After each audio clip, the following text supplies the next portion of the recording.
আসসালামু আলাইকুম প্রিয় শিক্ষার্থী বন্ধুরা, আমরা হোম থেকে এডিট থেকে ফিলের অনেকগুলো অপশন দেখেছি। আমরা এই টিউটোরিয়ালে দেখব সিরিজের অনেক কাজ রয়েছে, আমরা সেগুলা ধাপে ধাপে দেখব। এরকম সহজ টিউটোরিয়াল পেতে ইজিটেক একাডেমি চ্যানেলটি সাবস্ক্রাইব করুন এবং ফেসবুক পেজটি ফলো করুন। তাহলে চলুন দেরি না করে আমরা দেখে আসি। প্রিয় শিক্ষার্থী বন্ধুরা, প্রথমে আপনারা 1 তুলবেন, তারপর কিবোর্ড থেকে অল্টার HMIS ক্লিক করবেন।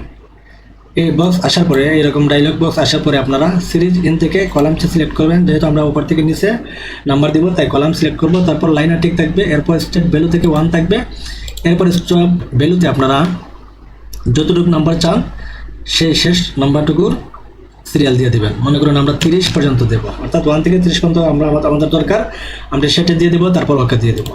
এই যে দেখুন 30 পর্যন্ত আমাদের নাম্বার এক ক্লিকে চলে এসেছে। আশা করি ভিডিওটি ভালো লেগেছে। যদি ভিডিওটি ভালো লাগে অবশ্যই লাইক, কমেন্ট, শেয়ার করে আমাদের সাথে থাকবেন। আল্লাহ হাফেজ।